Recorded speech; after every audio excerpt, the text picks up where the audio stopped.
ত্রিপুরা সরকার কিংবা ত্রিপুরার শিক্ষা দপ্তর কি কেন্দ্রীয় নির্দেশ অমান্য করছে? কারণ কেন্দ্র সরকার শিক্ষা ব্যবস্থা উন্নয়নে কিছু রুলস রেগুলেশন তৈরি করেছে, কিছু ইনস্ট্রাকশন দেওয়া আছে শিক্ষা ব্যবস্থা ডেভেলপমেন্টে। সেই ইনস্ট্রাকশন বা রুলস রেগুলেশন কি ত্রিপুরা সরকার মানছে না বা কোথায় কি উল্লঙ্ঘন করছে, কোশ্চেন কিন্তু সেইটা চলে আসছে। কারণ ন্যাশনাল একটা অ্যাভারেজ বা গড় একটা দেওয়া আছে, এতজন শিক্ষকের জন্য বা এতজন ছাত্রের জন্য কতজন শিক্ষক লাগবে এবং কিভাবে টেট পরীক্ষার মাধ্যমে বছরে নিয়োগ প্রক্রিয়াটা প্রসেসটা কমপ্লিট করতে হবে, পুরো গাইডলাইন্স নির্দেশিকা দেওয়া আছে। কিন্তু দেখা যাচ্ছে কি রাজ্য শিক্ষা দপ্তর প্রত্যেকটা পদে পদে এই গাইডলাইন্স বা নির্দেশিকাগুলি অমান্য করে চলছে। ভারত সরকারের যে নির্দেশিকা দেওয়া আছে, 21 জন ছাত্রের জন্য প্রাথমিকে একজন শিক্ষক দরকার, 18 জন ছাত্রের জন্য উচ্চ বুনিয়াদিতে একজন শিক্ষক দরকার এবং উচ্চ মাধ্যমিকে 23 জন ছাত্রের জন্য ন্যূনতম একজন শিক্ষক দরকার। কিন্তু ত্রিপুরার বিভিন্ন বিদ্যালয়ে কি এই অনুপাত কি মানা হচ্ছে? দেখা যাচ্ছে সুষ্ঠু নিয়োগ নীতি বা বছরকর বছর নিয়োগ নীতি ঝুলে থাকার জন্য কিংবা সঠিক ট্রান্সফার পলিসি না থাকার জন্য কিছু কিছু স্কুলে যে গড় সেটা অনেকটা বেশি দেখা যাচ্ছে কি, যেখানে 21 জন ছাত্রের জন্য একজন শিক্ষক থাকার দরকার, সেখানে দেখা যাচ্ছে 21 জন ছাত্রের জন্য 2 জন শিক্ষকও আছে। কিন্তু এগুলা বেশিরভাগ আগরতলা বা শহরগুলোতে, কিন্তু গ্রামীণ স্তরে দেখা যাচ্ছে 60 জন 65 জন ছাত্রের জন্য মাত্র একজন শিক্ষক। অর্থাৎ সুষ্ঠু বদলি নীতি বা ট্রান্সফার পলিসি না থাকাতে কিছু বিদ্যালয়ে শিক্ষক সংখ্যা বেশি, কিছু বিদ্যালয়ে শিক্ষক সংখ্যা অনেকটা কম। এরকম ইডিসিতে 300+ বিদ্যালয় আছে যেখানে মাত্র একজন শিক্ষকদের বিদ্যালয়গুলো পরিচালনা চলছে।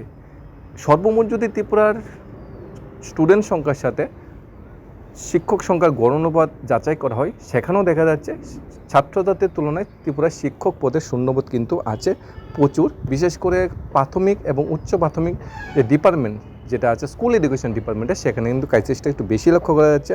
পাশাপাশি সেকেন্ডারি এডুকেশন ডিপার্টমেন্টে এসটিজিটি বা এসটিপিজিটি শিক্ষক নিয়োগ ঝুলে থাকার জন্য 3-4 বছর ধরে সেখানেও কিন্তু অনেকটা ক্রাইসিস দেখা যাচ্ছে। বিস্ময়কর ঘটনা কি, ত্রিপুরাতে কেন্দ্রীয় সরকার ছাত্রছাত্রীর যে অনুপাত স্কুল স্তরে কলাপাতায় পরিণত হয়েছে।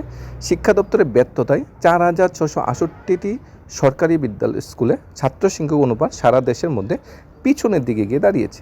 অথচ শীতঘুমে শিক্ষা দপ্তর এর খেসারত দিতে হচ্ছে রাজ্যের লক্ষাধিক ছাত্রছাত্রী এবং শিক্ষক পদে চাকরি হতে সে ভাই বোনদের যারা টেট পাস করে বসে আছে বা যারা 2026-এ টেট পরীক্ষা হবে কিনা তার জন্য ওয়েট করছে এবং টেট পাস করে বসে আছে, যে শূন্যপদ আছে তারপরও রাজ্যের শিক্ষামন্ত্রী তথা মাননীয় মুখ্যমন্ত্রী বলছে টেট পাস করা মানেই চাকরি নয়, অথচ শিক্ষা দপ্তরের শূন্যপদ হিউজ খালি পড়ে আছে।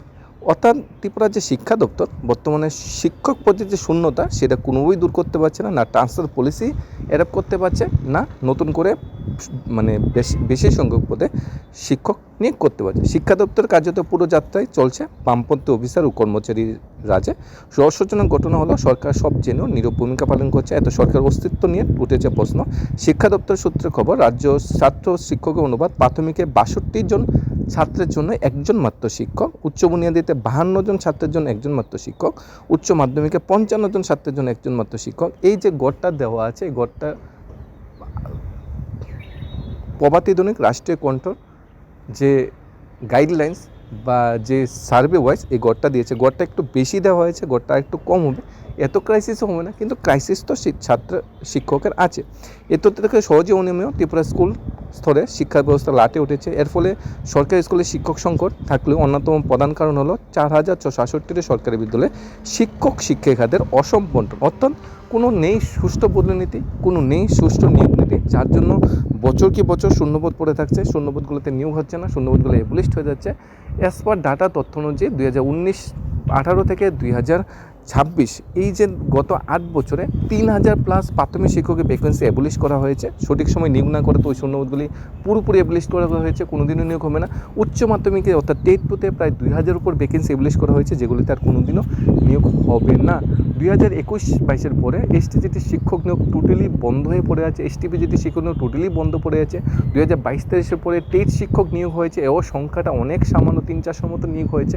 অর্থাৎ শূন্যপদ বছর বছর যত সংখ্যক শিক্ষক শিক্ষকরা অবসরে যাচ্ছে, সেই অনুপাতে কিন্তু বছর বছর আর নিয়োগ প্রক্রিয়াটা হচ্ছে না, যার জন্য এই ক্রাইসিসটা তৈরি হচ্ছে, যার জন্য সরকারি শিক্ষা ব্যবস্থার উপর বারবার কোশ্চেন চলে যাচ্ছে যে সরকারি শিক্ষা ব্যবস্থা থেকে গার্জিয়ানরা মুখ ফিরিয়ে নিচ্ছে। কারণ 322খানা বিদ্যালয় যদি থেকে থাকে যেন মাত্র একজন মাত্র শিক্ষক, তাহলে ওই বিদ্যালয়গুলোতে কীভাবে পঠন পাঠন হবে। অন্যদিকে এডিসি এলাকায় 352টি স্কুলে ছাত্র সংখ্যাকে যে অনুপাত 65 জনে একজন, 778টি উচ্চ বুনিয়াদী স্তরে এডিসিতে 86 জনের জন্য একজন শিক্ষক, 378টি উচ্চ মাধ্যমিক স্তরে এডিসিতে 92 জনে একজন শিক্ষক। অর্থাৎ এডিসিগুলোতে শিক্ষকের ক্রাইসিস আছে, শহরগুলোতে শিক্ষকের সংখ্যাটা বেশি, সেখান থেকে সুষ্ঠু ট্রান্সফার পলিসি বদলে নিতে না থাকার জন্য শহর থেকে সেখানে আর ট্রান্সফার করা যাচ্ছে না, বা কোনো এক ওষুধ কারণ বা কোনো এক আনঅথরাইজ কারণের জন্য মার্জিন শিক্ষামন্ত্রী বা মুখ্যমন্ত্রী বলার 8 মাস পরেও শিক্ষা দপ্তর সেরকম কোনো ট্রান্সফার পলিসি তৈরি করতে পারেনি, যেটা শিক্ষক ও সমাজ কল্যাণ বা ছাত্রদের কল্যাণে অনেকটা বেনিফিটে আসতো। যাই হোক, শিক্ষক ছাত্রের যে অনুপাতটা সেটা ঠিকঠাক রাখার জন্য টেট পাস করে যারা বসে আছে তাদের শীঘ্র থেকে শীঘ্র সবাইকে একসাথে নিয়োগ দেওয়া দরকার। অ্যাটলিস্ট ফার্স্ট মেরিট লিস্টটা খুব শীঘ্র আসা দরকার, ফার্স্ট মেরিট লিস্ট আসার পর সেকেন্ড মেরিট লিস্টে সবাইকে একসাথে নিয়োগ করা দরকার, এবং 2026-এর জুন মাসের দিকে নতুন করে টেট নোটিফিকেশন এসে আর বাকি যে শূন্যপদগুলো আছে সেই শূন্যপদগুলো পূরণ করা দরকার। কোশ্চেন একটা থেকেই থাকে। এডিসি ইলেকশন নির্বাচন গিয়েছে কিছুদিন আগে, এডিসি নির্বাচনে বর্তমান সরকারের যে খাতিয়ান বা রেজাল্ট অনেকটা খারাপ হয়েছে। এর মেইন কারণ এটাও থাকতে পারে যে বেকার চাকরি হতে সে ভাই বোনরা আর বিশ্বাস করতে পারছে না, কারণ নিয়োগ প্রক্রিয়া বন্ধ। এখন যদি নতুন করে শিক্ষকদের নিয়োগ প্রক্রিয়া ঠিকঠাকভাবে পুরো প্রসেসটা কমপ্লিট হয়, নতুনভাবে টেট নোটিফিকেশন আসে, তাহলে সরকারের প্রতি বেকার চাকরি হতে সে ভাই বোনদের একটা পজিটিভ বাতাবরণ তৈরি হবে, শিক্ষামন্ত্রীর প্রতি বেকার চাকরি হতে সে ভাই বোনদের একটা পজিটিভ বাতাবরণ তৈরি হবে। এর থেকে সরকারের প্রতি একটা ভালো রেজাল্ট আসবে, এবং সরকার 2028 নির্বাচনে অনেকটা ভালোভাবে জয়লাভ বা জয় করতে পারবে। এর একমাত্র একটাই কারণ, যদি বেকার চাকরি হতে সে ভাই বোনদের মন জয় করা যায়। এখানে বেকার চাকরি হতে সে ভাই বোনরা চাইছে না যে 5,000 ভ্যাকেন্সি একসাথে ফিল আপ করার কথা, বেকার চাকরি হতে সে ভাই বোনরা চাইছে না 20,000 ভ্যাকেন্সি একসাথে ফিল আপ করে, বেকার চাকরি হতে সে ভাই বোনরা চাইছে যে শূন্যপদ যতটুকু আছে, যতটুকু ন্যায্য আইন মেনে সব কিছু মেনে শূন্যপদ যেগুলো আছে এগুলোই যাতে পূরণ করা হয়। কেউ কিন্তু বেচতে কোনো শূন্যপদ চাইছে না। যেখানে 4,000 উপর শূন্যপদ আছে সেখানে মাত্র 2,000 প্লাস ভ্যাকেন্সি কেন আসবে? সেখানে 2700 প্লাস ক্যান্ডিডেট যারা সবাই যারা পাস করে বসে সবাইকে একসাথে নিয়োগ করা যেত না? যেখানে টেট 1-এর শিক্ষকের পুরো ভ্যাকেন্সিগুলো ফিল আপ হয়ে যাবে, সেখানে টেট 2 চাকরি প্রত্যাশী ভাই বোনরা পাস করে কেন বসে থাকবে? টেটের জন্য কেন বছরকে বছর ওয়েট করতে হবে? লাস্ট যেটা টেট হয়েছে 2024-এর টেট নোটিফিকেশন বলে টেট হয়েছে, তাহলে 2025-এর টেট নোটিফিকেশন কোথায় গেলো? 2026-এ কেন এখন টেট নোটিফিকেশন আসছে না?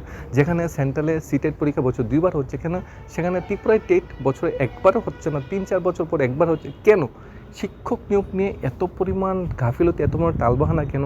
কেন ন্যাশনাল গড় বা কেন্দ্রীয় সরকার নির্দেশকে রাজ্য সরকার বা শিক্ষা দপ্তর পাত্তা দিচ্ছে না? সেটা কিন্তু বিরাট বড় একটা কোশ্চেনে থাকে। আমরা সত্যিই ডাবল ইঞ্জিনের সরকারে বসবাস করছি, কিন্তু ডাবল ইঞ্জিনের যে ফুল বেনিফিটগুলো সেইভাবে কিন্তু আমরা পাচ্ছি না। অনেকটা সিঙ্গেল ইঞ্জিন যে ধরনের বেনিফিটগুলো বা যে ধরনের সুযোগ সুবিধা দিয়ে গিয়েছে সেই ধরনের সুযোগ সুবিধা আমরা পাচ্ছি। অর্থাৎ প্রকৃত অর্থে ডাবল ইঞ্জিনের বেনিফিটগুলো যতক্ষণ না পাওয়া যায় তখন পর্যন্ত সরকারের প্রতি পজিটিভনেসটা কিন্তু বেকার চাকরি ভাই বোনদের আসছে না। কারণ সবাই বসে আছে নিয়োগের জন্য, সবাই বসে আছে চাকরির প্রসেস কমপ্লিট করার জন্য, সবাই বসে আছে সরকারের নতুন কোনো চাকরি সংক্রান্ত সিদ্ধান্তের জন্য। ধন্যবাদ।